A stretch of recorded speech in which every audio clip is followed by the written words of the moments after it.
The fluorescent lights hum above her like a swarm of dying insects, casting everything in that particular shade of institutional pale that makes healthy skin look sick and sick skin look dead. She counts the ceiling tiles for the 4th time. 52. Still 52.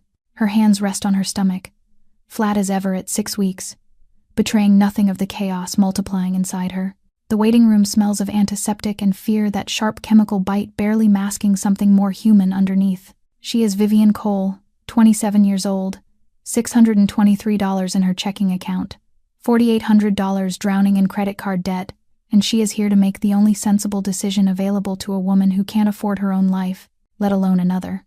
The plastic chair creaks when she shifts her weight. Around her, other women wait in their own private silences, each of them islands in an archipelago of difficult choices. None of them make eye contact. That is the unspoken rule of places like this. She thinks of the stranger from her sister's wedding at the Crane estate, the one with eyes like steel storms and hands that knew exactly where to touch. She thinks of champagne bubbles and bad decisions, and the way he whispered her name like it meant something. She thinks of waking up alone in that hotel room, the sheets still warm where he had been. She does not think of his face. She can't afford to. Vivian Cole. The nurse's voice cuts through her spiral, and she stands on legs that feel borrowed from someone else. The examination room is smaller than she expected, the ultrasound machine squatting in the corner like a mechanical prophet waiting to deliver its verdict. She lies back on the paper-covered table, stares at the ceiling, different tiles now, while cold gel spreads across her abdomen. The technician moves the wand with practiced efficiency, her face professionally blank, and then it changes. Her expression shifts into something Vivian can't read, something that makes her blood run cold before the woman even speaks. She excuses herself, returns with a doctor. The doctor looks at the screen, looks at Vivian, looks at the screen again. "Miss Cole," she says, and her voice carries the weight of worlds ending. "You are carrying triplets." The word does not make sense. Vivian hears it, but her brain refuses to process the sound into meaning. 3 separate heartbeats flutter on the monitor, 3 tiny pulses of life where she expected one manageable problem. The room tilts. She grips the edges of the table as mathematics crashes through her mind. 3 cribs, 3 car seats, 3 college funds she will never afford. The impossibility of it threatens to swallow her whole, and then the door crashes open. Men in black suits pour into the corridor outside, their voices sharp and commanding. She hears screaming from the waiting room, the clatter of chairs overturning, her name shouted like a weapon. The doctor's face goes white. Vivian is moving before conscious thought catches up, sliding off the table, gel still wet on her skin, ducking through a side door into a supply closet that smells of gauze and iodine. Through the crack in the door, she sees them searching, methodical and relentless, and she hears one word repeated like a curse. Ashford. The name means nothing. The name means everything. The name is the beginning of the end of the life she knew. If this story satisfies your soul, smash that like button and share it with someone who needs a good escape. And hey, subscribe to the channel so you never miss what happens next. The supply room window was smaller than she remembered. A dirty pane of glass, a cramped rectangle, groaned in protest as Vivian forced it open. She climbed through anyway, her hip scraping the metal frame, and tumbled into an alley that reeked of rotting garbage and despair. Her shoes hit the concrete and she ran. She did not think about the 3 heartbeats inside her, or the men in black suits with intentions even darker. She thought only of distance, of escape, of the 2 blocks between her and the bus stop, where she could disappear into the anonymous crush of city traffic. The ultrasound gel was still cold and wet on her belly, seeping through her thin shirt like a quiet reminder of what had just happened in that examination room. 3 children, 3 lives growing where she had expected only a problem that could be solved. She made it 1.5 blocks. The black car appeared like a predator sliding out of shadow, gliding across the intersection to cut her off with the silent certainty of something that had done this many times. Vivian pivoted to run another way, but there was another car, and men were stepping out of both vehicles with the calm, efficient precision of professionals who knew their prey had nowhere left to go. The first man to approach her was tall and broad-shouldered, with a face that might have been handsome if it had ever learned how to smile. "Miss Cole," he said, and his voice was polite in a way that felt frightening. "I am Marcus Webb. You will come with us." It was not a question. Vivian considered screaming, but his hand was already on her elbow, guiding her toward the car with a pressure that promised to become pain if she resisted. The interior was upholstered in luxury leather, carrying the scent of money and threat. Vivian tried to memorize the route, counting turns, listening for horns and the city's constant noise to keep her bearings. Then a black cloth was placed over her eyes, and the world vanished. She sat in darkness, feeling every movement of the car. Left, right. A surge of speed on the highway, slowing, gravel grinding beneath the tires. The sound of an iron gate opening, then closing behind them like the jaws of some enormous beast. When the blindfold was removed, Vivian had to blink several times before the scene came into focus. The mansion in front of her did not belong to this century. Gray stone walls, tall windows framed in dark wood, a black tiled roof that seemed to swallow the last light of afternoon, a perfectly trimmed lawn stretched in every direction, green to the point of looking unreal. A marble fountain stood at the center of the circular drive, water murmuring as if there were nothing strange at all about a woman being kidnapped in broad daylight. Vivian counted windows, 23 across the front, 23 pairs of eyes that could be watching her. She counted cars, 4 black vehicles parked neatly along the left wing. She counted guards, 3 at the gate, 2 at the front door, probably more she could not see. Every number was a barrier between her and freedom. Every number tightened her chest a little more. Marcus led her up the stone steps, through an oak door twice her height. The hallway inside swallowed sound. Marble beneath her feet, crystal chandeliers overhead, oil paintings on the walls that Vivian suspected were worth more than her life. The air was cool and heavy with the smell of old money, the kind of scent families carry when they have been wealthy for so many generations they forget what poverty even is. They passed rooms she glimpsed only in fragments. A sitting room with red velvet sofas, a dining room with a table long enough for 20 people, a spiral staircase rising to the upper floor like the spine of a monster. At last they stopped before a set of double doors made of dark wood. Marcus knocked twice, short and crisp. A voice answered from inside. "Come in." That voice. Vivian knew that voice. She had heard it whisper her name in the darkness of a hotel room, had heard it moan against her ear, had heard it say goodbye, the goodbye she thought would last forever. Marcus opened the doors and looked at her with something close to pity. "He is waiting for you." And the way he said, he made Vivian understand that the man she was about to meet was not only the father of the children in her belly, he was something far more dangerous than that. The office swallowed her the way a beast closes its jaws. Dark oak paneling the color of dried blood, bookcases rising to the ceiling and packed with leather-bound volumes Vivian doubted anyone had ever read, and the light from the broad window behind him, spilling forward to form a kind of halo around the silhouette of the man seated at the desk. He was there. The man from her sister's wedding, the man with eyes like a steel storm, and hands that knew exactly where to touch. The man who had whispered her name as if it meant something. But this was not him. The man that night had laughed easily, touched gently, murmured poetry into her ear in a hotel room gilded with champagne bubbles and possibility. The man in front of her now looked carved from ice and power. The steel storm eyes held none of the warmth that had once melted her. They were cold, calculating, and dangerous in a way that made Vivian's survival instinct scream a warning. Dominic Ashford. The name fit him now in a way the charming man from that night never could. He did not stand when she entered. He did not offer her a seat. He only watched her with the look of someone appraising a newly purchased object. The silence stretched long enough for Vivian to hear her own heartbeat thudding in her ears. At last he spoke. "I know everything." His voice was low and smooth, like velvet laid over steel. "About the pregnancy. About the 3 children. About what you plan to do today." Vivian felt the blood drain from her face. "How could you know that?" He did not answer her question. Instead, he rose and came around the desk with the controlled grace of something dangerous, stopping close enough that she could smell his cologne and remember exactly how it had pressed against her skin. Vivian stepped back on instinct. He noticed, and a flicker of a smile touched the corner of his mouth, the smile of a predator who knows the prey is already in the trap. "Do you know who I am?" She did not answer, but her silence told him enough. "Dominic Ashford. Not just the businessman you met at the wedding." He spoke as if he were reading his own biography. "The Ashford Empire controls half the East Coast, underground finance, real estate, and other operations you do not need to know in detail." Vivian swallowed. Other operations. She understood what that meant. The Mafia. She had slept with a Mafia boss. She was carrying the children of a Mafia boss. 3 children. "This is my body." She heard her own voice, surprised that it did not shake. "My decision. My life.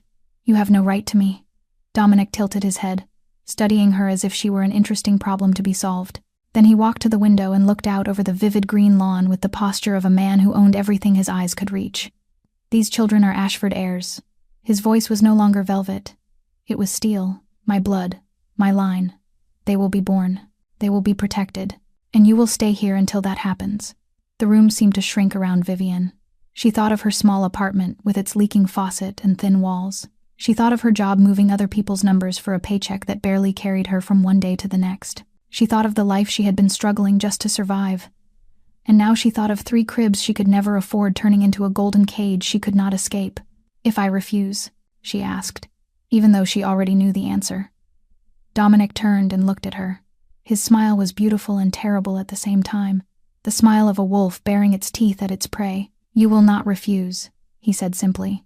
And in his eyes, Vivian saw the death of every choice she had thought she still possessed. There was no threat in his voice. There did not need to be. The truth was clear enough. She was on his territory, surrounded by his people, carrying inside her the thing he wanted. She had no money, no power, no one to call. $623 and $4,800 of debt could not buy a ticket out of this place. Dominic returned to the desk and pressed a button on the phone. "Marcus, take Miss Cole to her room. Make sure she has everything she needs." A room, not a cell. But Vivian knew the difference was only semantics. The door opened and Marcus appeared as if he had been waiting just outside the whole time. Maybe he had. Vivian looked back at Dominic one last time before she left. He had already settled into his chair again, eyes fixed on the laptop screen as if she no longer existed, as if the conversation they had just had were only a small item on his to-do list, now checked off and finished. She had become the prisoner of a man she once believed was only one mistake of a night, and the 3 heartbeats in her belly were the chains. The room they brought her to was larger than every apartment she had ever rented in Boston put together. A king-size bed dressed in ivory silk sheets claimed the center like the throne of a captive queen. Deep red velvet curtains hung from ceiling to floor, heavy with luxury, hiding tall windows that Vivian knew would be the first thing she checked. A Persian rug lay so thick it swallowed the sound of footsteps. A small crystal chandelier cast a warm glow over a dressing table of rosewood, its mirror framed in gold. The private bathroom was lined with white marble, with a tub large enough for 3 people. Everything was breathtakingly beautiful and bone-chillingly cold. A golden cage. It was the only phrase Vivian could think of. Marcus stood in the doorway, watching her take it all in. "If you need anything," he said in a flat voice with no emotion at all, "someone will be stationed outside 24 hours a day, 7 days a week." Then he closed the door. Vivian waited until his footsteps faded before she moved. She was not the type to accept fate. Not after 11 years of scraping by since her aunt had thrown her out with nothing but the clothes on her back. Not after all the late shifts, the skipped meals, the coins saved one by one just to stay alive. She would not become anyone's prisoner, not even a mafia boss with steel storm eyes and a wolf's smile. Vivian began to search, methodical and thorough. The vanity drawers, empty except for a few basic toiletries, the closet, packed with expensive clothes in her exact size, but nothing useful. She looked for a phone. There was none. She looked for a laptop. None. Anything that could connect her to the outside world. Nothing at all. She turned to the windows. There were 3, each tall and narrow with heavy wooden frames. The first was locked. The second was 2. The third had a small gap at the top corner, enough for air to slip through but not enough for an adult to squeeze out. Vivian stared at that opening, and an idea began to form. She found paper and a pen in the bedside drawer. Maybe they left it there for her to write a journal, to do something to kill time. She wrote quickly, her name, her old apartment address. Kidnapped. Need help. Call the police. She rolled the paper into a tight little tube, climbed onto the window ledge, and tossed it through the gap. It fluttered down onto the lawn below like a desperate white moth. Vivian did not know if anyone would find it. She did not know if anyone ever passed through this vast property. But at least she had done something. At least she had not surrendered. 2 hours later, the bedroom door opened without a knock. Dominic walked in, and in his hand was the paper she had thrown. It was still rolled up, still intact exactly as it had been when she let it go. Vivian felt her blood turn to ice in her veins. He did not speak. He only stood there, unrolled the paper, and read every word with an unreadable expression. Then he looked up, and there was something in his eyes that made her want to step back, but her legs refused to move. "Who did you think would get this message?" His voice was gentle in a way that was dangerous. "The police? They work for me. At least the ones who matter. Your neighbors?" "There are no neighbors within 5 miles. The gardener found it within 10 minutes. He stepped closer, and Vivian found herself retreating until her back neared the wall. "I could lock you in this room and throw away the key," he said, each word dropping like stone. I could cut off every contact you have with the outside world. I could turn you into a ghost no one ever knew existed." He stopped one step away, close enough that she could feel the heat of his body, close enough to remember how this body had held her that night. "But I do not want to do that." His voice lowered into a whisper. "Do not make me change my mind, Vivian." Then he turned and left, taking the paper with him like evidence of her foolishness. The door closed. Vivian stood there with her back against the wall, shaking from head to toe. But not from fear, from anger. She had underestimated him. She had thought she could slip past his system with a scrap of paper and a little hope. A mistake. She would not make it again. Next time she would be smarter. Next time she would be more patient. Next time she would find a way. But she did not know that in this mansion, there was someone else watching her from the shadows. Someone even more dangerous than Dominic Ashford. And that someone was smiling. 3 days passed in suffocating monotony. Vivian measured time by the meals that were delivered, by the way the light shifted behind the velvet curtains, by the sound of a guard's footsteps pacing back and forth in the hallway. She had not seen Dominic since the night he held her crumpled plea for help and crushed her hope with a few cold sentences. Maybe he was busy running his empire. Maybe he was waiting for her to learn her lesson. Whatever the reason, his absence did not make her feel any safer. It only made her realize how completely isolated she was. Then, on the morning of the 4th day, there came a gentle knock at the door, not the brisk knock of a servant with a tray, or Marcus coming to check on her. This knock had a different rhythm, kinder, as if the person on the other side actually cared whether she wanted to open up or not. Vivian opened the door and found a woman she had never met. She looked about 32, with glossy brown hair falling to her shoulders and eyes the same storm gray as Dominic's, only far warmer. Her face was beautiful in a classic way, high cheekbones and full lips, but without the cold distance Vivian had come to expect in this house. The smile she brought with her carried a sincerity Vivian had been starving for. "Hello, I am Serena, Dominic's sister." Her voice was gentle, with a touch of self-mocking humor. Or, as he likes to call me, the thorn in his side. Vivian did not know how to respond. She stood there with one hand still on the edge of the door, ready to slam it shut if she had to. But Serena did not seem threatening. She tilted her head, studying Vivian with sympathetic eyes. "I heard my brother invited you here." She put emphasis on invited, with a faint, bitter irony. "And knowing Dominic, I am sure he did it in the worst way possible. He does not know how to treat women. He never has." Vivian stayed silent, but she felt some of her guard loosen. Serena sighed and leaned against the doorframe, relaxed as if they were old friends. "I know how you feel. Trapped in here, no one to talk to, no one on your side." She looked straight into Vivian's eyes. "But you have me now. If you need anything, tell me. All right?" Vivian wanted to believe her. God, she wanted to believe her. After 4 days alone in this golden cage, after Dominic's cold control and Marcus's blank efficiency, someone who seemed to care about her feelings felt like cool water in a desert. She nodded slowly, and Serena's smile brightened. "Wonderful. Now, would you like to take a walk? The gardens are beautiful, and you need fresh air for the babies." They walked through the gardens behind the mansion, places Vivian had not been allowed to step into before. Roses bloomed in thick, overflowing bushes, in colors that ranged from deep crimson to pure white. A small fountain trickled softly between neatly trimmed hedges.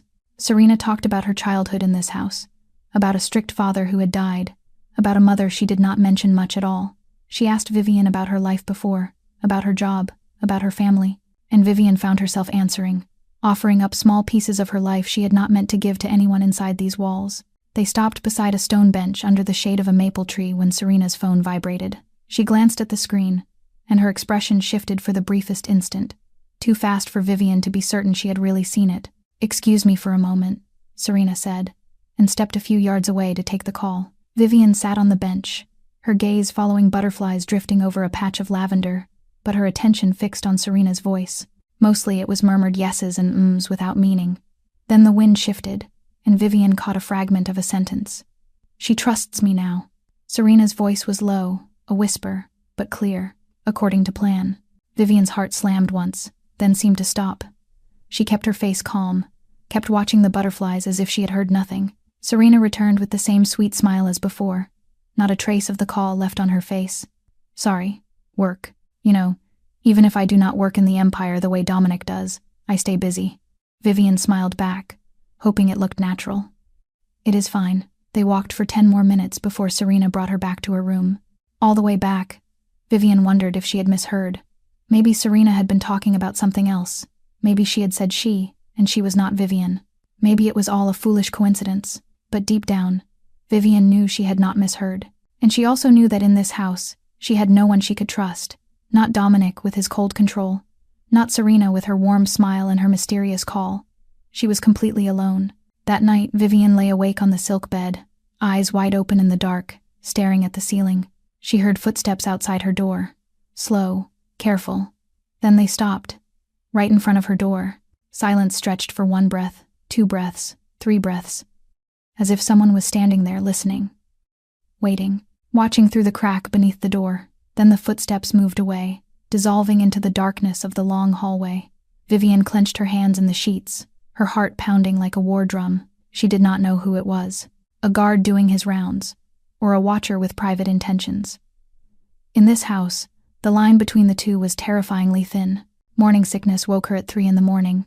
Vivian barely had time to roll out of bed and rush into the bathroom before her stomach heaved up everything inside her. She knelt on the icy marble floor, clinging to the toilet, her whole body shaking as each spasm tore at her throat.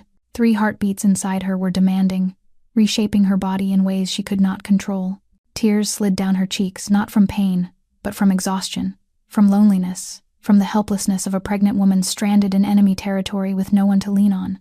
She did not hear the door open. She did not hear footsteps cross the bedroom floor. She only realized someone else was there when a cold cloth was laid against the back of her neck and a large hand gently gathered her hair away from her face. Vivian lifted her head and saw Dominic sitting on the floor beside her.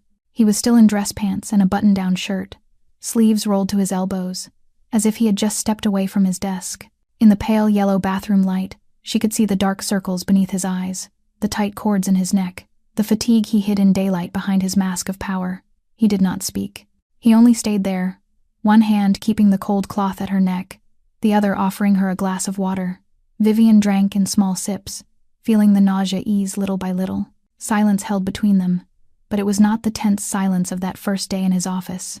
This was the silence of 3 a.m, when every barrier thins and people become more real with each other. For the first time since she had been brought here, Vivian saw him not as the Mafia boss with the wolf's smile and the cold threats, just a tired man at 3 a.m, sitting on a bathroom floor beside the woman carrying his children. At last Dominic spoke, his voice lower and rougher than usual. "You need to know something." Vivian looked at him and waited. "Someone is watching you." She almost laughed. "Your people," she replied, the sarcasm sharp. "I know. They stand outside my door 24 hours a day." "No." Dominic shook his head, and something in his eyes made Vivian's smile die on her lips. "Someone else. I do not know who they are yet." He stood, walked to the sink, and stared into the mirror with the expression of a man deciding how much to say. Since the news of the pregnancy got out, there have been forces that want to control the Ashford heirs. This empire has many enemies, Vivian, and some of those enemies are willing to do anything to get leverage over me. Vivian felt the blood in her veins turn colder. She placed a hand over her belly, where 3 small lives were growing, unaware they had become targets before they were even fully formed. She was not only Dominic's prisoner, she was prey in an underworld that was already circling. And Dominic, though she hated to admit it, might be the only thing standing between her and danger. "Who?" she asked, her voice trembling despite the effort to steady it. "Who wants to hurt me?" Dominic turned to look at her, and for the first time, Vivian saw something like fear in those steel storm eyes. Not fear for himself, fear for something he could not completely control. "It could be anyone," he said slowly, each word heavy as stone. "It could be the one you least suspect." He left the bathroom, crossed the bedroom, and paused at the door. The hallway light formed a halo around his outline, turning him into a dark figure she could not read. "Lock the door when I leave," he said, "and do not open it for anyone who is not me or Marcus." Then he vanished into the corridor's darkness, leaving Vivian alone with his warning echoing in her head. She rose on unsteady legs, went to the door, and turned the lock. The small click sounded in the night's hush, like a reminder that even the thickest walls could not protect her from an enemy already inside. Vivian understood a terrifying truth. In this house, the enemy could be sleeping in the room next door, and she thought of Serena's sweet smile, of the mysterious call in the garden, of the words "she trusts me now," that Vivian had tried to convince herself she had imagined. A week had passed since that 3 a.m. night in the bathroom. Vivian did not see Dominic again, but she noticed small changes in the way she was treated. The range of where she was allowed to go had widened. She could walk in the garden without Serena at her side, though there was always a dark shadow following at a distance that was just close enough. And today, Mrs. Brennan, the elderly housekeeper with kind eyes, informed her that she was permitted to use the library. The library of the Ashford estate was a room that could make any scholar weep.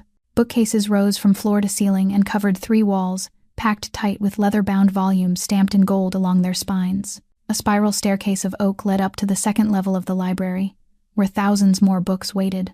Late afternoon light slipped through stained glass windows, casting rainbow bands that danced across the carpet. The smell of old paper and tanned leather filled the air like a whisper from the past.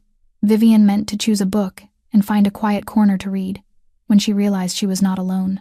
Dominic sat in a leather armchair near the fireplace, a glass of amber liquor in his hand, his eyes fixed on nothing. He was not reading, not working, not doing anything at all. He only sat there like a carved statue with darkness in his gaze. Vivian took a step back, intending to leave before he noticed her presence. But his voice cut through that intention. "Stay." She froze, not knowing whether it was an order or an invitation. Dominic still did not look at her, his eyes on the flames that leapt in the hearth even though the air was not cold. "Do you want to know why I am like this?" The question came so suddenly Vivian did not know how to answer.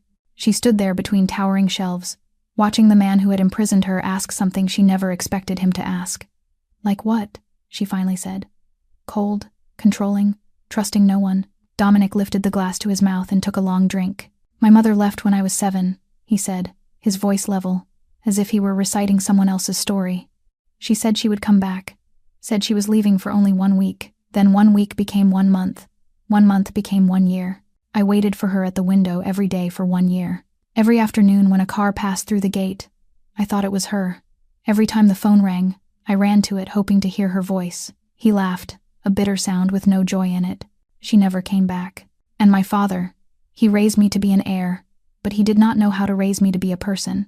He taught me about power, about control, about never letting anyone see weakness, but he never taught me about love." Vivian did not know what pushed her, but she found herself moving closer, lowering herself into the chair across from him.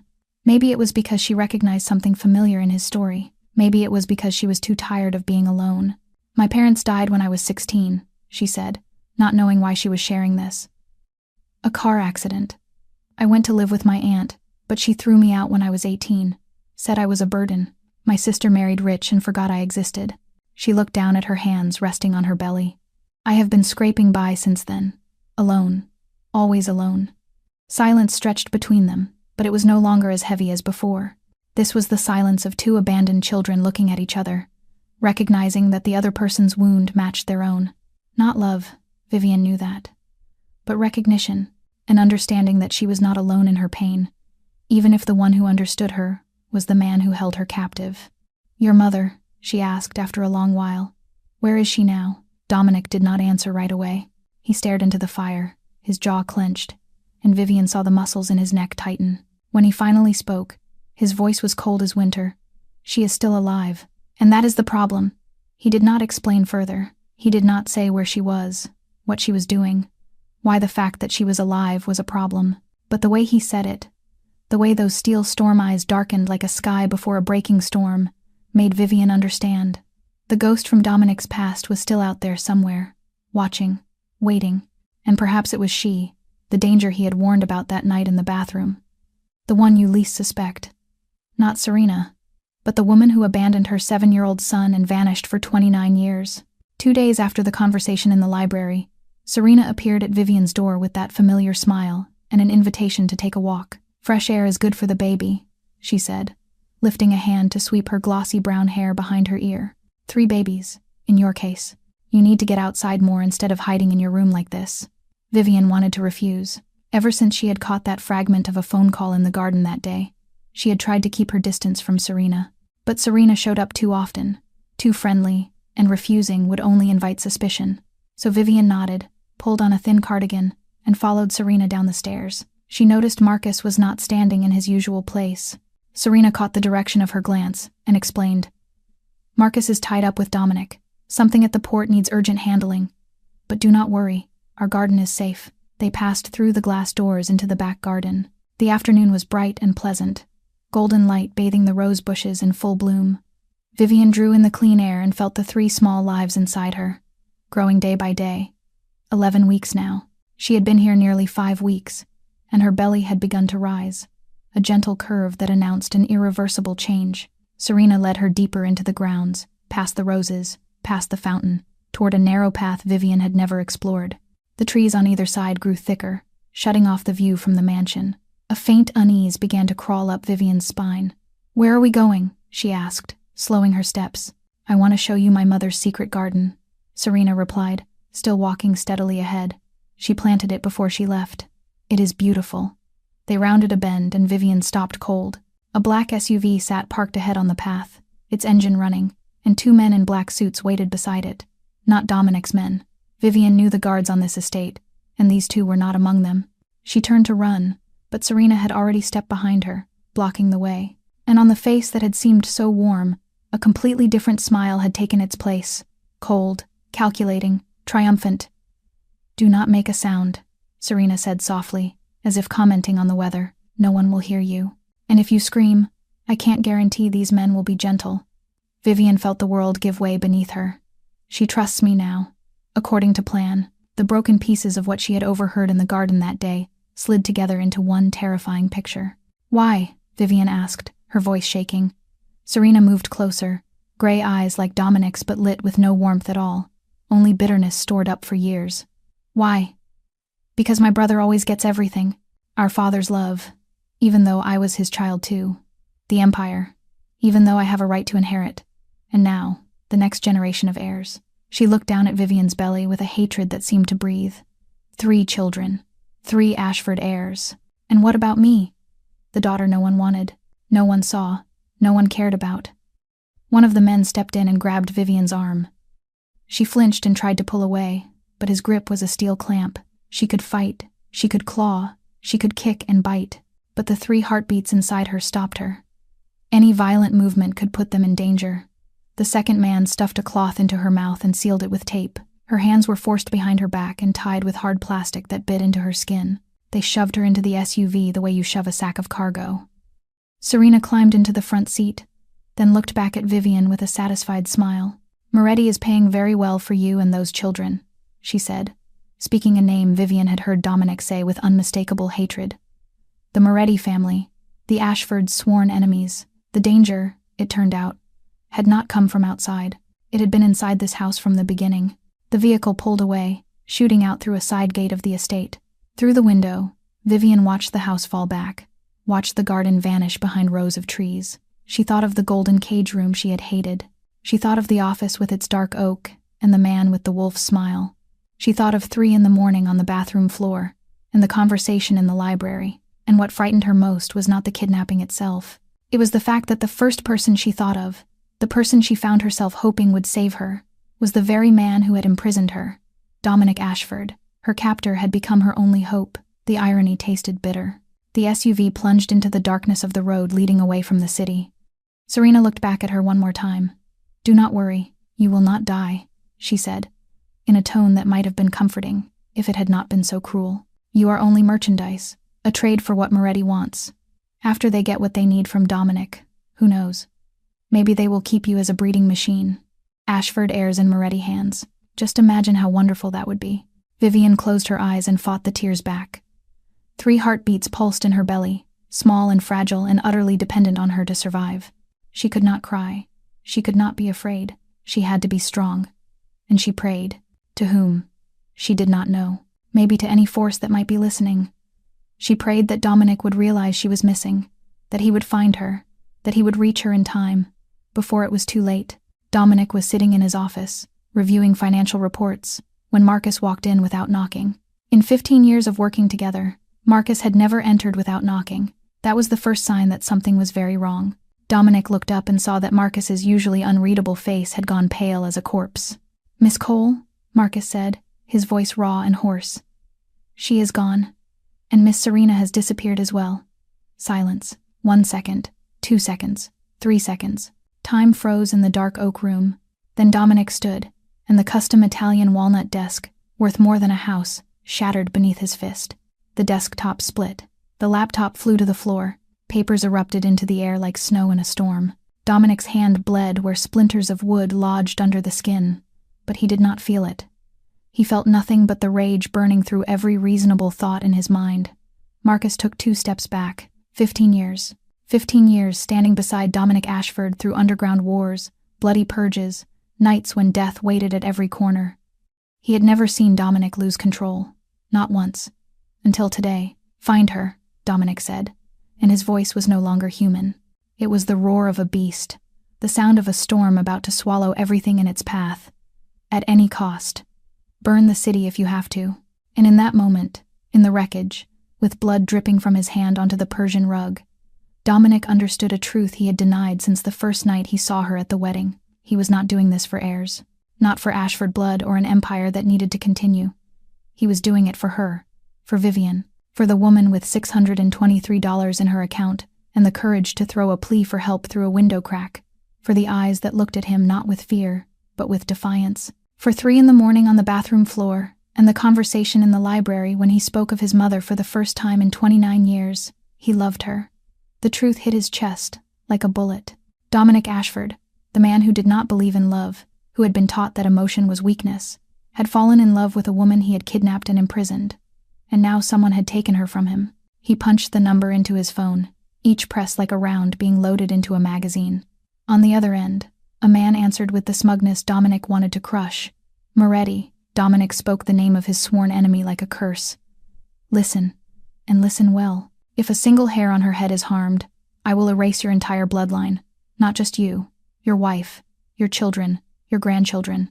Every person who carries the name Moretti will vanish from this earth as if they never existed. That is not a threat, that is a promise." He ended the call before Moretti could respond and turned to Marcus. "Activate everything. Every contact, every camera, every informant we have. I want to know where she is within 1 hour." The Ashford empire began to move. Phones rang without stopping. Dominic's people scattered across the city started shifting like pieces on a vast chessboard. The police in his pocket pulled traffic footage. Street dealers who traded in information listened for every rumor. Gangs who owed Ashford favors were called in to pay their debts. 47 minutes later, Marcus's phone vibrated. He listened, nodded once, and looked at Dominic. Found her. An abandoned warehouse in Providence. 12 guards. Armed.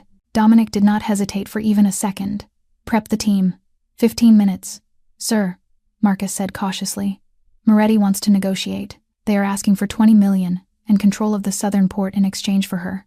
Dominic opened the wall safe where his gun collection was kept. He chose a 9mm Beretta, checked the magazine, and snapped it into place with a sharp, cold click. "No negotiation," he said.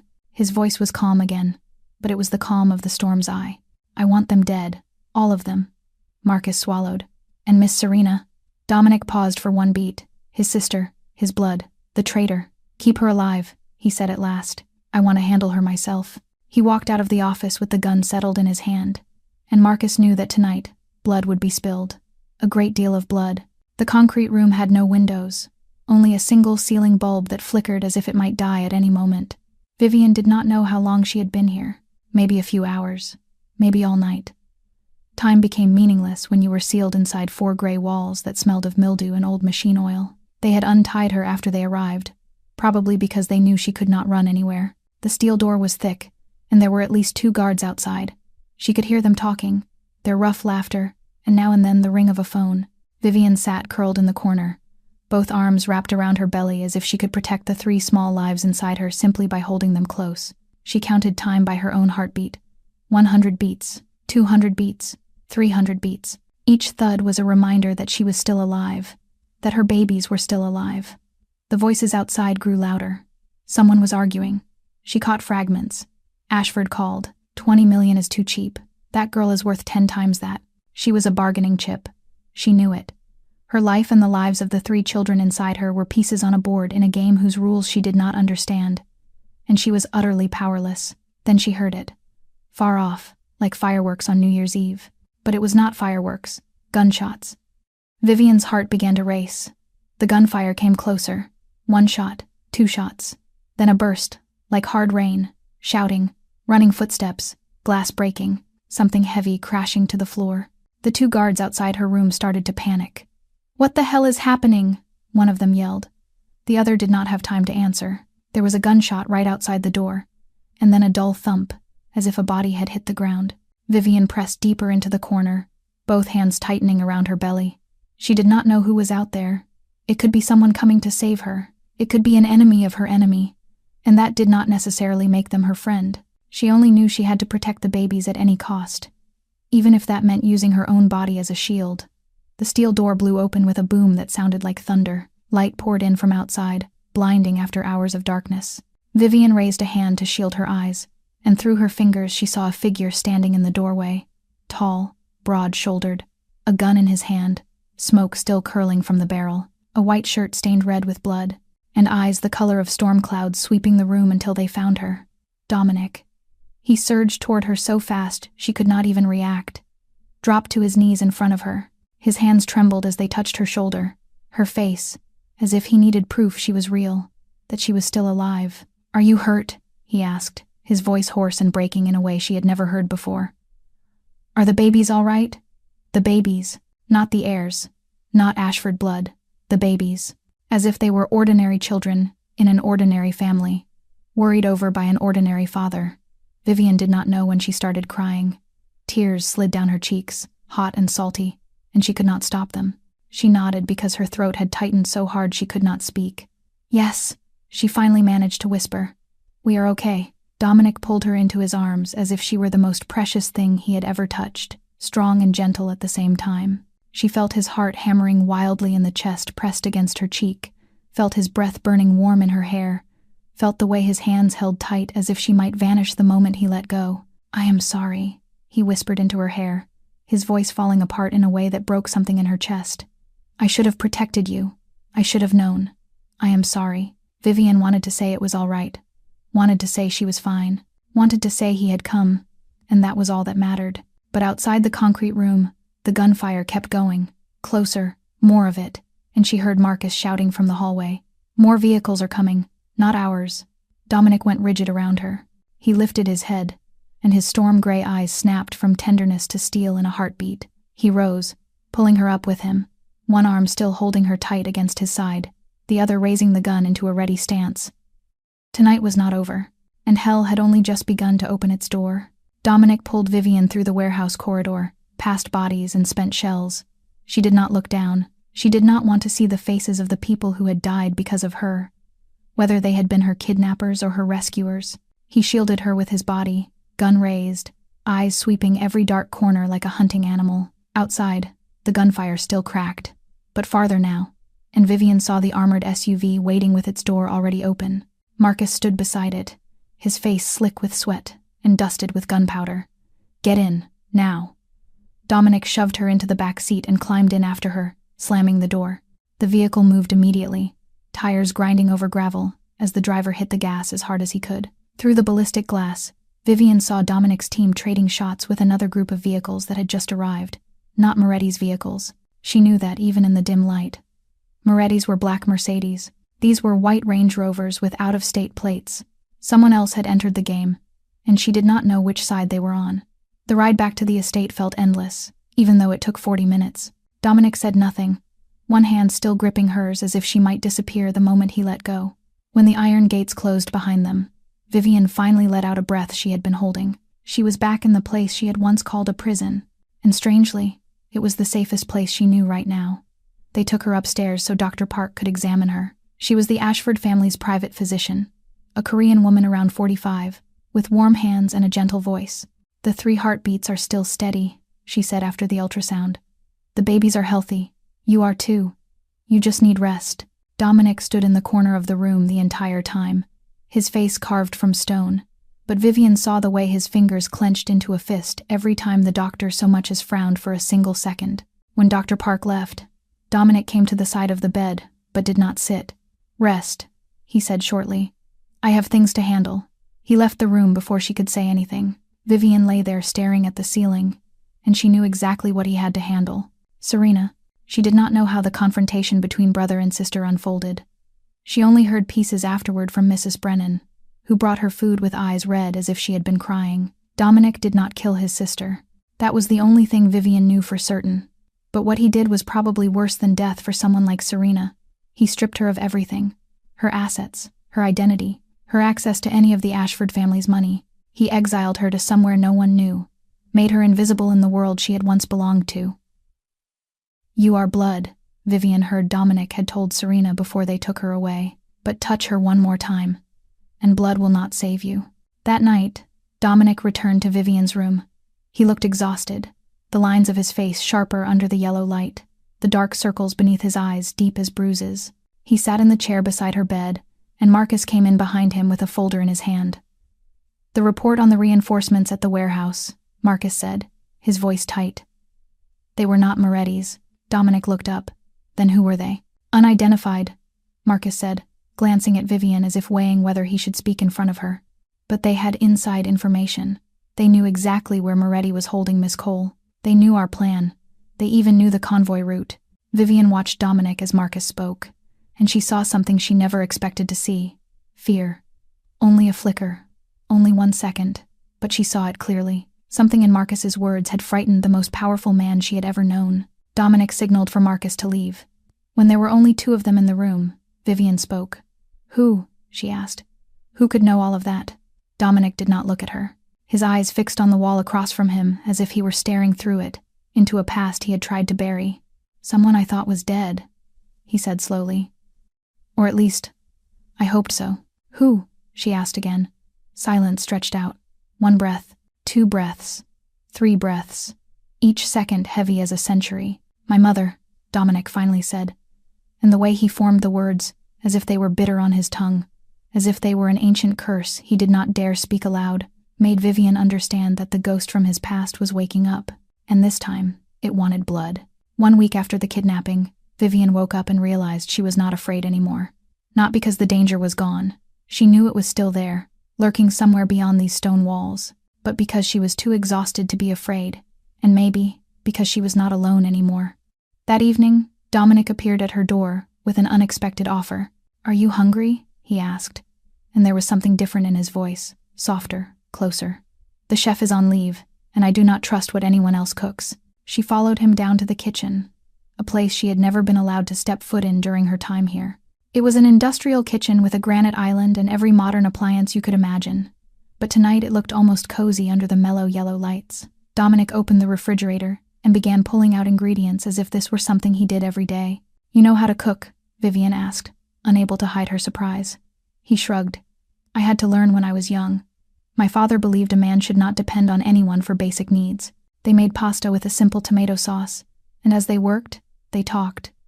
Not about the empire or enemies or ghosts from the past. About small, ordinary things. The things 2 ordinary people would talk about when they were still getting to know each other. Dominic asked what kind of movies she liked.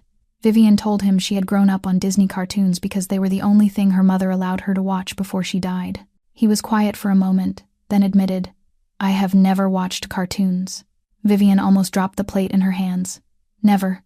As in, not once in your entire life."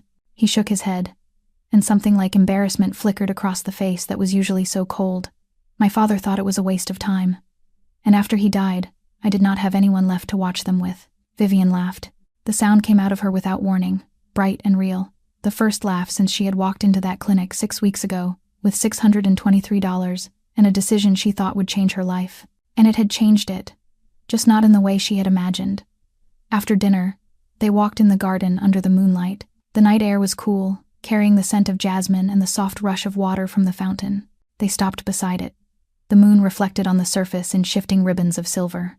"I do not want you here because you are afraid anymore," Dominic said, his voice low and sincere. "I know I can't change how this began, but I want you to stay because you want to, not because you have to." He turned to look at her, and in the moonlight, those storm-steel eyes were gentler than she had ever seen them. He leaned down, slowly, giving her time to pull back if she wanted to, but she did not. His kiss was careful, asking permission, waiting. Not like the kiss on the night of the wedding, drunk on desire and blind hunger. This was the kiss of a man trying to do things the right way, even when he did not know what the right way was. Vivian kissed him back. And in that moment, beneath the moon beside the fountain, she forgot she was a prisoner and he was her jailer. They were only 2 people searching for something in each other. She returned to her room with her lips still warm and her heart beating too fast. But it all vanished when she saw the envelope on the bed. A white envelope. No stamp. No address. Someone had placed it in her room while she was gone. Vivian's hands shook as she opened it. Inside was a photograph. Her ultrasound image, taken right here in this estate by Dr. Park. And beneath it, letters cut from a newspaper and pasted into a crooked, chilling line. Those children belong to Ashford, not you. Vivian trembled. Not from fear for herself, from fear for the 3 heartbeats inside her. Someone in this house wanted to hurt her. Someone who could access her room. Someone who knew about the babies. She wanted to run to Dominic, wanted to shove the envelope into his hands and let him protect her the way he had in the warehouse. But this message had come from inside the mansion. Who? A servant, a guard, or someone she had never even met. She looked around the luxurious room with its silk sheets and velvet curtains, and for the first time, the golden cage felt like a coffin. Vivian could not sleep that night. She lay staring at the envelope on the bedside table as if it were a venomous snake that might strike at any moment. When dawn began to pale behind the curtains, she made her decision. She had to tell Dominic. Even if someone inside this house was the enemy, he was still the only one who could protect her. She found him in his office, bent over a stack of papers with a cup of coffee gone cold beside him. He looked up when she entered, and something in his eyes softened for the briefest moment before the familiar mask returned. "What is it?" he asked, rising. Vivian did not speak. She only held out the envelope. Dominic opened it, stared at the ultrasound photo, and the crooked line of pasted letters. His expression did not change, but Vivian saw the way his jaw tightened, the way his fingers went white where they gripped the edge of the paper. "Where did you find this?" "On my bed," Vivian said. "Last night, when I came back to my room." Silence held for several seconds, and then Dominic turned and pressed the call button on his desk. Marcus appeared almost immediately, as if he had been waiting just outside. "Double security," Dominic ordered, his voice flat in a way that was more frightening than shouting. "Check every camera.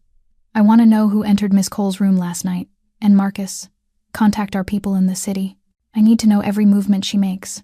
Marcus nodded once and vanished. Vivian looked at Dominic. "Her?" she asked, though she already knew the answer. "My mother," Dominic said, his voice bitter as poison. "She is here, in the city, and she has started making moves." At that exact moment, the desk phone rang. Dominic picked it up, listened for a few seconds, and Vivian watched the color drain from his face until it turned corpse pale. He did not speak. He only set the receiver down and looked at her with an expression she had never seen before. Part fear, part fury, and part like a 7-year-old boy still waiting for his mother at the window. "She is here," he said. At the gate. There was no time to prepare, no time to plan. Victoria Ashford walked into the mansion as if she still owned it, as if 29 years of absence had been nothing more than a long vacation. She appeared in the doorway of the office with 2 men behind her, both of them staring down the barrels of Marcus's guns and the guards at his side. But Victoria did not flinch. Victoria Ashford was 61, yet time seemed to have stepped aside for her. Silver hair swept into an elegant twist, a face sharp as a razor, and gray eyes like Dominic's, but far colder. She wore a perfectly tailored black suit and a string of pearls, as if she were arriving for a society dinner instead of trespassing into the territory of the son she had abandoned almost 3 decades ago. "Son," she said, and her voice was sweet as honey laid over poison. "It has been far too long." Dominic rose and moved to stand between Victoria and Vivian, an instinctive motion Vivian doubted he even realized he was making. "You are not allowed here," he said. "I am your mother," Victoria replied, lifting an eyebrow as if Dominic's words were a bad joke. "I have every right."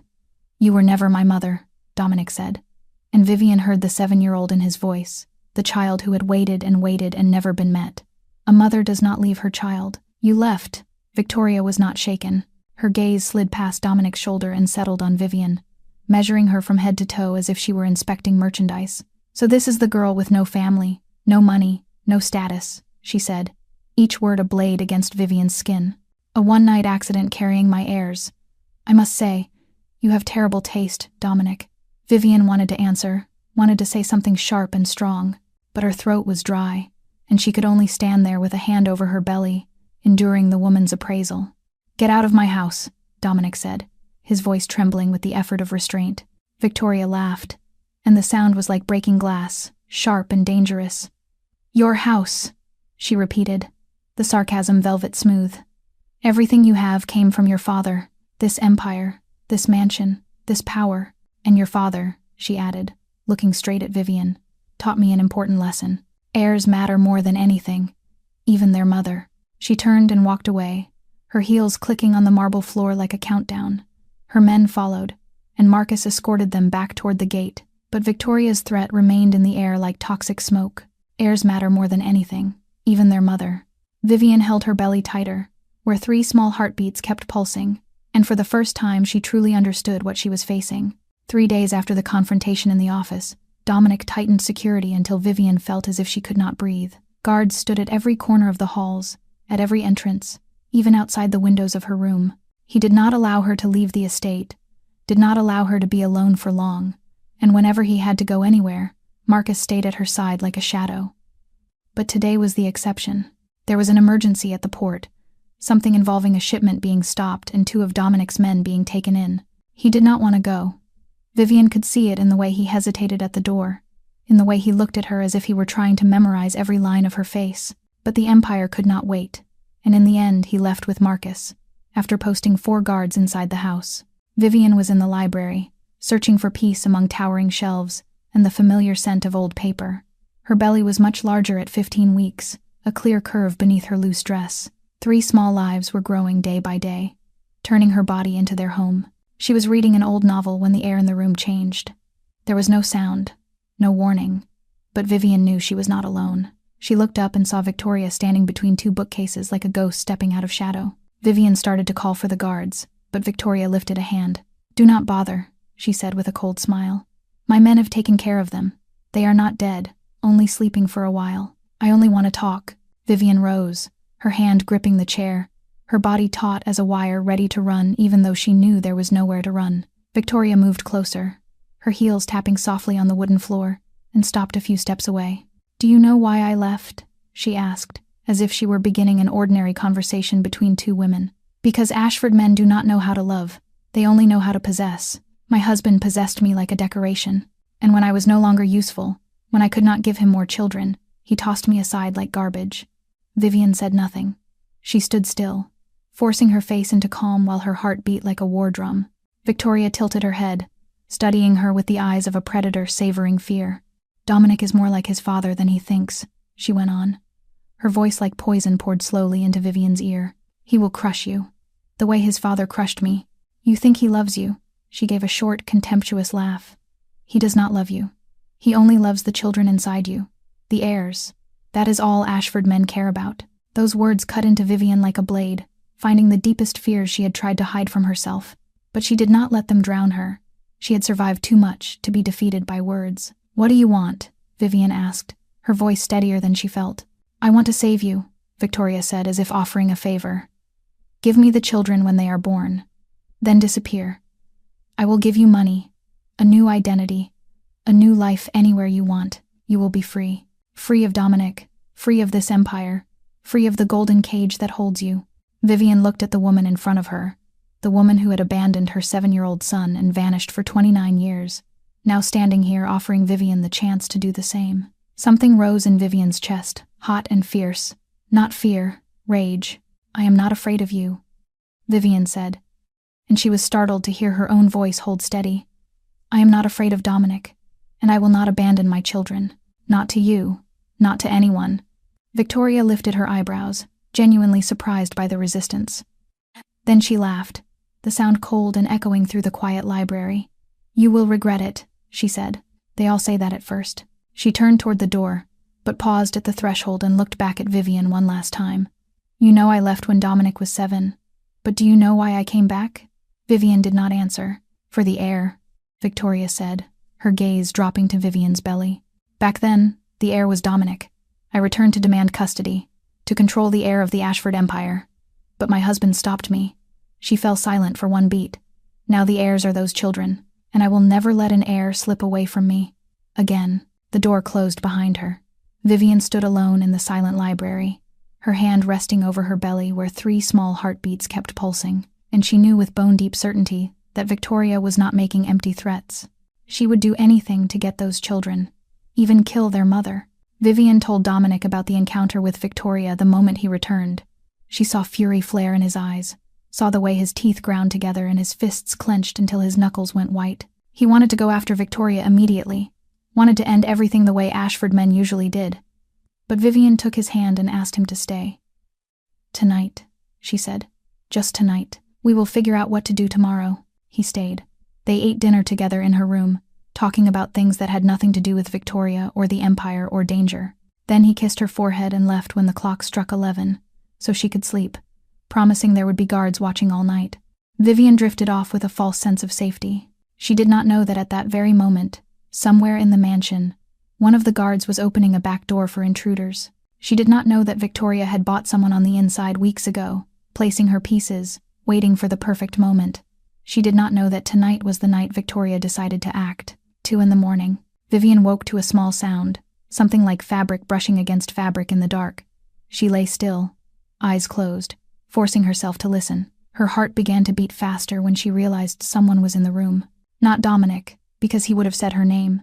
Not a servant, because they were not allowed in at night. Someone else. Someone who should not be here. She opened her eyes and saw 2 dark shapes moving toward her bed. Vivian screamed, the sound ripping the night apart, and rolled off the mattress just as a shot snapped through the air. Not a loud blast, but the dry, choked cough of a silenced gun, and she heard the bullet tear into the pillow where her head had been. She hit the floor and crawled toward the door while the attackers came after her. The darkness was friend and enemy at once, hiding her and blinding her at the same time. She slammed into the corner of a table, pain flashing bright, but she kept moving because stopping meant dying. The second bullet drove into her arm. The third tore through her right shoulder. Vivian collapsed, her scream dying in her throat as pain exploded like fire. Warm blood spilled out, soaking her nightgown, dripping onto the wooden floor. She tried to rise, but her legs would not obey. The world began to blur at the edges. 3 heartbeats, she thought in panic. Her children, she had to live for them. More gunfire cracked, this time from the doorway. A man shouted. Bodies collided. Something heavy fell. Vivian no longer knew what was happening. She only knew she was lying in her own blood and the world was going dark. Marcus. She heard someone call his name from very far away. Call the doctor. Call Dominic. God, there is so much blood. Someone pressed hard against her shoulder, trying to stop the bleeding. It hurt. It hurt so much she wanted to scream, but she had no strength left. Then there were running footsteps, a door slamming into a wall, and a voice she would have recognized even standing at the edge of death. Vivian, no, no, no, no, Dominic. He dropped to his knees beside her, his hands shaking as he touched her face. She saw him through the fog of fading awareness, saw those storm-gray eyes filled with tears. Dominic Ashford was crying. The man who had not cried since he was a 7-year-old child waiting for his mother at the window now had tears streaming down his cheeks like rain. You can't leave me, he said, his voice breaking into a million pieces. Do you hear me? You can't die. Vivian wanted to say she was all right, wanted to say do not cry, wanted to say she was not going anywhere. But her lips would not move, and the darkness was pulling her deeper. Doctor, Dominic shouted, and his voice was no longer the voice of a powerful boss, but the desperate cry of a man about to lose everything. Call the doctor now. He gathered her into his arms, not caring that blood was soaking through his shirt, not caring about anything but the woman slipping away against his chest. 3 heartbeats. He did not know if they were still beating. He did not know if the children he had never met were alive, or dying along with the fragile hope he had only just learned how to feel. Do not die, he whispered into her hair, his mouth trembling as he kissed her forehead. Do not die, Vivian. I have not had the chance to tell you I love you. Her eyes closed. Her hand fell limp at her side. And Dominic Ashford, the man who made an entire city tremble, the man who ruled an underground empire with an iron hand, knelt on a blood-soaked floor and prayed for the first time in 29 years. He prayed to any power that might be listening, begging it not to take her from him, begging for more time, begging for the chance to tell her he loved her, because he did love her. He loved her so much he could burn the whole world if she did not wake, and he would do it. He would turn to ash everyone who had caused this. But first, she had to live. They took Vivian to the surgical room inside the estate, where Dr. Park had already set up everything she would need. Dominic did not want to risk bringing her to a public hospital, did not want to explain gunshot wounds to the police, did not want to be away from her for even 1 second. He followed the gurney until he was stopped at the operating room door. You can't come in, Dr. Park said, her voice firm even though her hands were shaking. Let me work. The door closed in his face. Dominic stood there, staring at the blank white door as if willpower alone could let him see through it, as if he could watch Vivian lying on the table with 2 bullets in her body and 3 small lives inside her. Her blood was still on his hands, on his shirt, on his face where he had kissed her forehead, red and warm and drying into dark brown. Marcus came to stand beside him.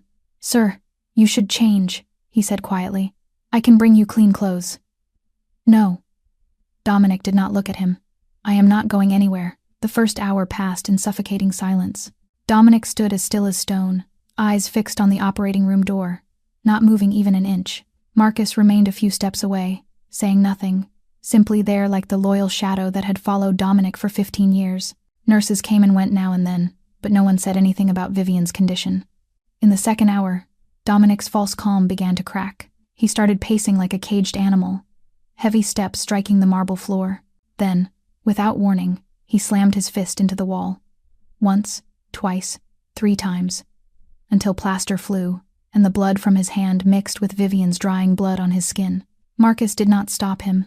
He understood there were some pains that had to be released. And this was how Dominic faced the helplessness he had never been forced to endure. In the third hour, Dominic sank down onto the floor, back against the wall, head bowed into his hands. He was not crying anymore, the tears long since drained away. There was only emptiness now, and the most primitive fear of all, the fear of losing the person you love. He thought of the wedding night, of the girl with the bright smile and the clear laughter among champagne bubbles. He thought of the way she had looked at him, as if he were ordinary, not a monster, not a mafia boss. He thought of 3 a.m. on the bathroom floor, and the conversation in the library. He thought of the kiss beside the fountain under the moon. He had never told her he loved her, not once, and now it might be too late. The operating room door opened, and Dr. Park stepped out. She was still in surgical scrubs, her face tired but not hopeless, and Dominic saw something in her eyes that let him dare to hope. He got to his feet, legs shaking so hard he nearly stumbled, and moved toward her. "She is going to make it," Dr. Park said, and Dominic felt air flood his lungs as if he had just broken the surface after drowning. The bullets missed anything vital. "She lost a lot of blood, but she will recover, and—" Dominic swallowed, afraid to ask but unable not to. "And the babies. 3 heartbeats." Dr. Park answered with a small smile, still beating. "All 3 are fine. They are strong babies, like their mother." Dominic did not know when he started crying again. He only knew the tears were running down his face, falling onto the marble floor, and he did nothing to stop them. He had been strong for 29 years. He had built a shell of steel around his heart ever since his mother left. But tonight, that shell had shattered, and he was only a man who had nearly lost the woman he loved and the 3 children not yet born. Marcus turned his face away, giving him space. Others in the corridor quietly withdrew as well, leaving Dominic Ashford alone with his tears and his relief. But the relief did not last. When the tears dried, when his heartbeat steadied, something else took its place. Coldness, ruthlessness, blood hunger. "Who did this?" Dominic asked, his voice returning to the terrifying calm of a mafia boss. "Victoria's people," Marcus said. "We caught one alive. He told us everything." "Where is my mother?" Dominic asked. "Still in the city, waiting to hear how it turned out." Dominic straightened. Vivian's blood had dried stiff on his hands, on his shirt. His eyes were red from crying, but hard as steel. "Bring her here, to the basement." Marcus hesitated for 1 beat. "Sir, she is your mother." Dominic looked at him with eyes stripped of all feeling. "She tried to kill the woman I love. She tried to kill my children." He spoke each word as clearly as a death sentence being read aloud. "She is not my mother anymore." The basement of the Ashford estate was a place few people knew existed, and even fewer ever left after they stepped inside. The concrete walls were a meter thick, with no windows, no sound from the outside world able to seep through. This was where Dominic's father had handled problems that could not be solved with money or threats. And tonight, Dominic stood here, facing the woman who had given birth to him, bound to a wooden chair in the middle of the empty room. Victoria Ashford looked far less elegant than she had the last time Vivian saw her. Her hair had come loose, her expensive suit was rumpled, and her string of pearls had been confiscated along with everything else on her person. But her gray eyes were still arrogant as ever, still looking at Dominic as if she sat on a throne instead of being tied like a criminal. "You do not dare do anything to me," she said when Dominic walked in, her voice still heavy with confidence. "I am your mother, your blood. The whole world will know if you lay a hand on me." Dominic did not answer at once. He pulled another chair over, set it in front of her, and sat down. The distance between them was only a few steps, yet as wide as an abyss. He stared at this woman, searching for something familiar, something that could be called a mother's love, but he found nothing except strangeness and the old pain that had turned to stone in his chest. "You abandoned me when I was 7, he said, his voice strangely calm. "You promised you would come back. You said you were leaving for only 1 week." Victoria said nothing, but Dominic saw something shift in her eyes. "I waited for you," he went on, and his voice began to tremble even as he tried to hold it steady. "Every day, for 1 year, every afternoon when a car passed through the gate, I thought it was you. Every time the phone rang, I ran to it, hoping to hear your voice. I refused to believe you had truly left. I thought something must have stopped you. I thought you still loved me." He paused, swallowing something bitter lodged in his throat. "Did you know that? Did you know I waited for you every day, and you still did not come?" Victoria stayed silent.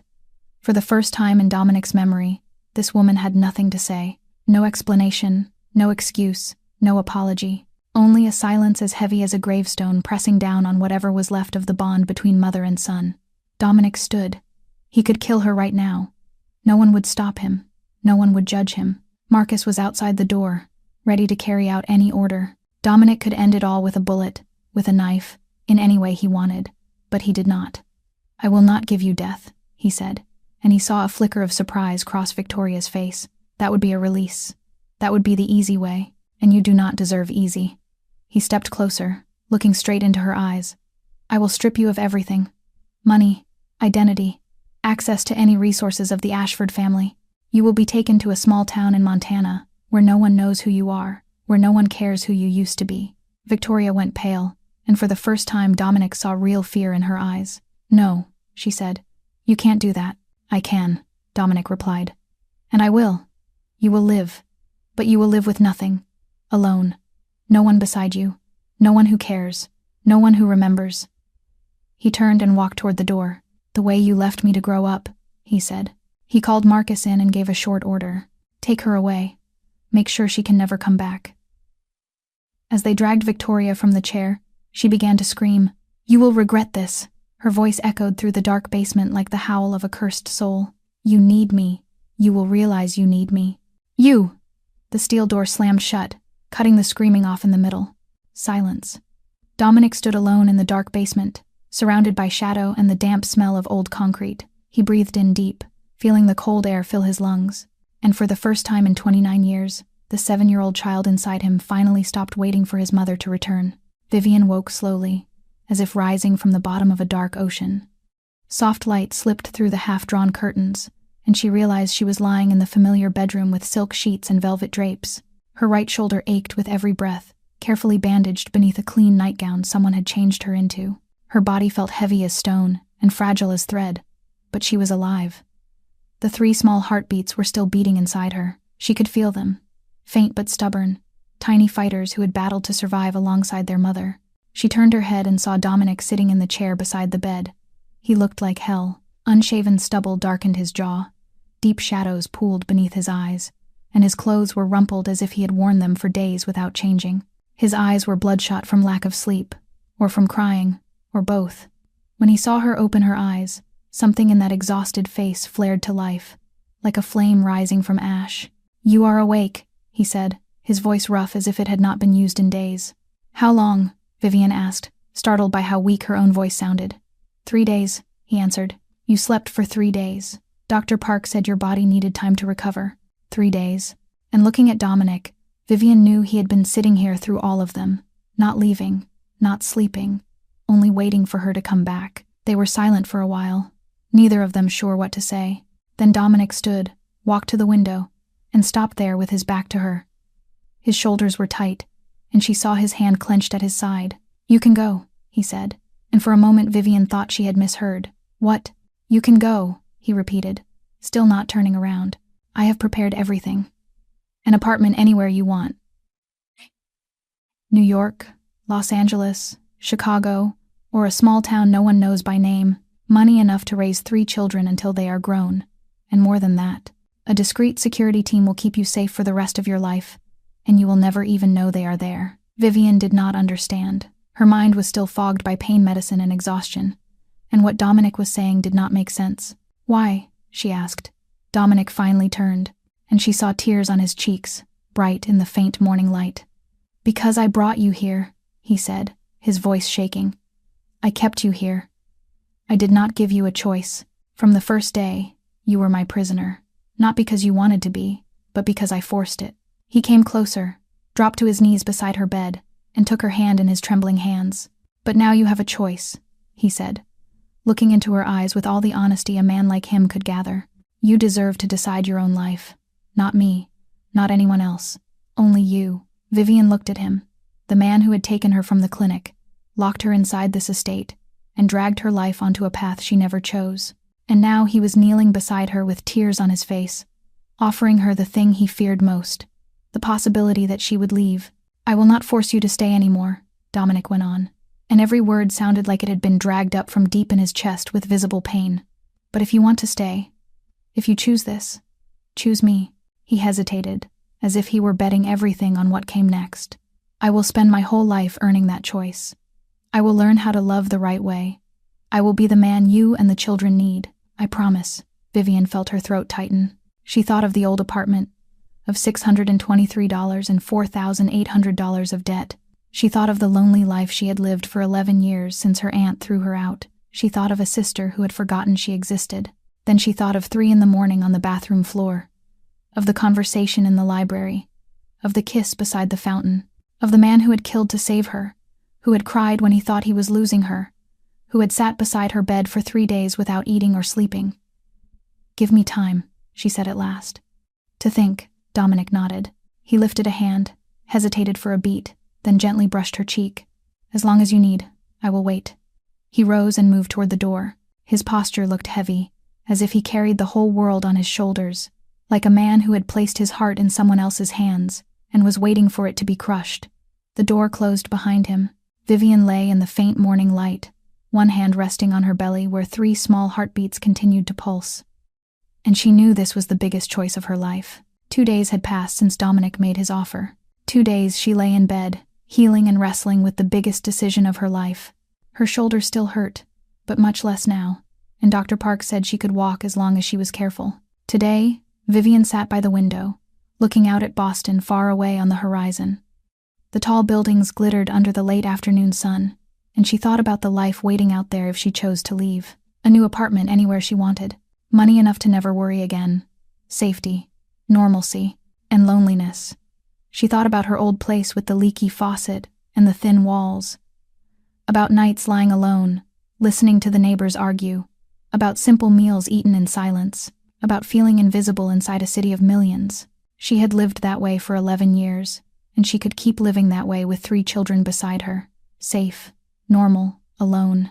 Then she thought about Dominic, about the night he sat beside her on the bathroom floor at 3 a.m, holding a cold cloth to her neck and saying nothing, about the conversation in the library, when he spoke of the 7-year-old boy waiting for his mother at the window, about the way he looked at the ultrasound screen with awe in his eyes, as if he were witnessing a miracle, about the nights he read to her belly, his low, warm voice filling the dark, reading business books because he did not know what else to read, and she laughed until tears streamed down her face, about the kiss beside the fountain under moonlight, gentle and asking and waiting, about the way his hand held hers for 3 days while she lay unconscious, not eating, not sleeping, only waiting for her to wake. She thought about 2 abandoned children. His mother left when he was 7.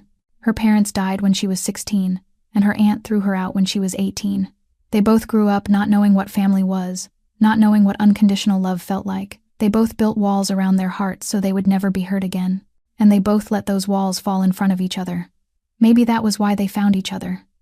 Maybe that was why she could not imagine life without him anymore. Maybe 2 abandoned children could build a family together. A family neither of them had ever had. Vivian stood. The decision had been made. Maybe long before she admitted it. Maybe back on that bathroom floor at 3 a.m, or in the garden kiss, or in the moment she saw him crying beside her bed. She did not know exactly when she had fallen in love with him. She only knew that she had. She found Dominic in his office, but he was not working. He sat behind the desk staring into nothing, like a defendant waiting for judgment.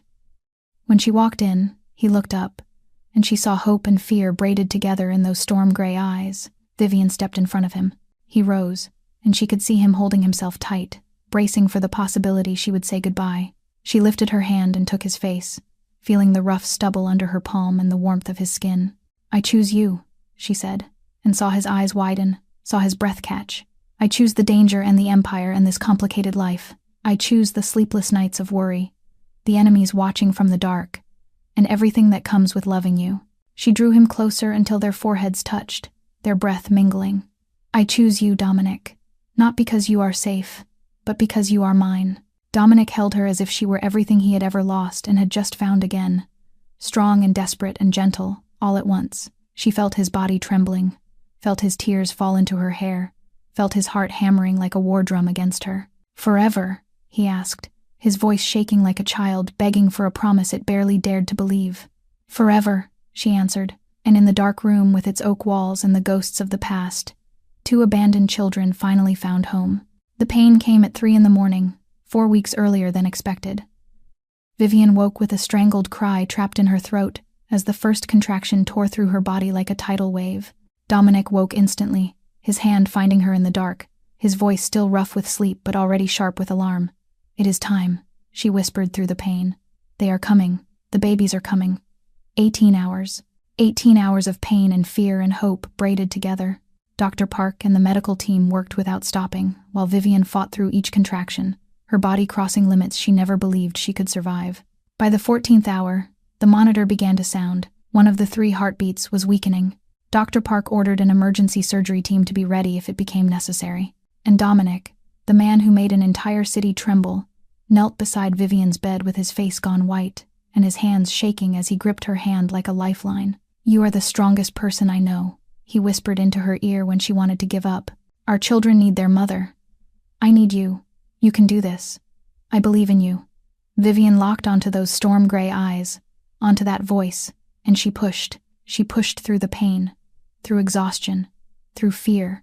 She pushed for the 3 small lives depending on her. The first cry ripped through the air in the 16th hour. Lucas, their first son, arrived with an outraged wail, as if protesting being forced out of warmth. 12 minutes later came Nathan, the second boy, quieter, but with eyes wide open, looking around as if trying to understand this new world. And finally, after 2 more hours of complications that held everyone's breath, Isabella arrived, their youngest, the smallest of the 3, but with the loudest cry, as if announcing her presence to the entire universe. Dominic cried. Tears ran down his face without shame as he held each child in turn, his calloused fingers trembling when they touched bodies so tiny and fragile they did not seem real. "Perfect," he whispered, his voice breaking. "They are perfect. You are perfect. Everything is perfect." 6 months later, the nursery in the Ashford estate was a riot of color and chaos. Toys lay scattered across the rug like little bombs that had already exploded. Clean diapers and dirty diapers sat in messy piles.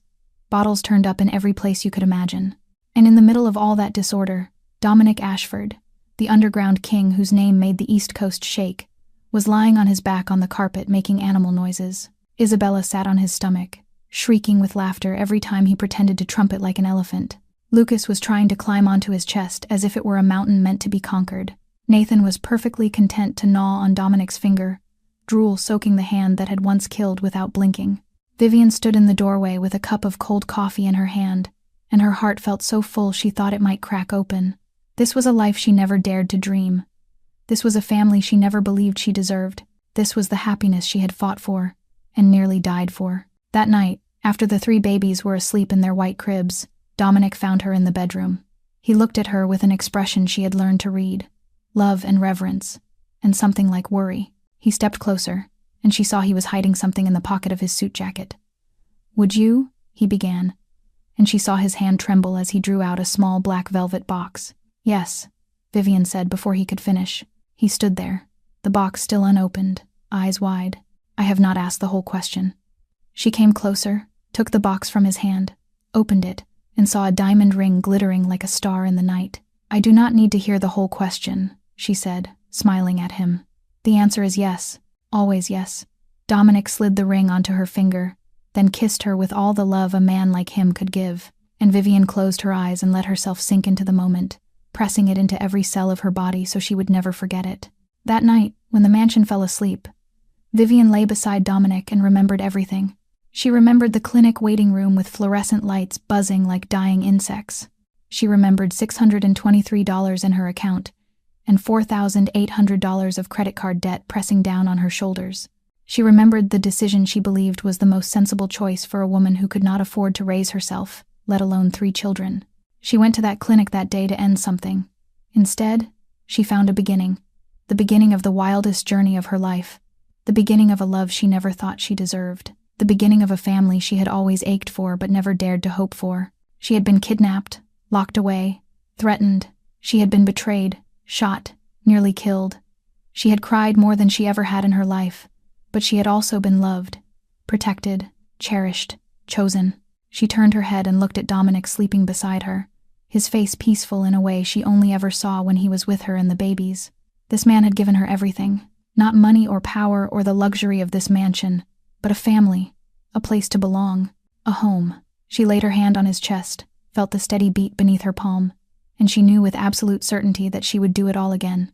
Every pain, every fear, every tear. She would do it again without hesitation if it led her here, because this was where she belonged. With him, with Lucas, Nathan, and Isabella, forever and always. This story teaches us that life never follows the plan. Sometimes the hardest beginnings lead to the most beautiful endings. Sometimes the most wounded people have the deepest capacity to love. And sometimes, family is not blood, but the people who choose to stand by you in your darkest hours. If this story touched your heart, please hit the like button and share it with anyone who needs to believe in unexpected love. Do not forget to subscribe to our channel so you do not miss more moving stories every day. How did this story make you feel? Have you ever lived through a hard beginning that later became the best thing in your life? Share your thoughts in the comments below. We truly want to hear what is in the deepest part of your heart. We wish everyone watching this video good health, a joyful life, and days filled with peace. Thank you for listening. Goodbye, and we will see you in the next video.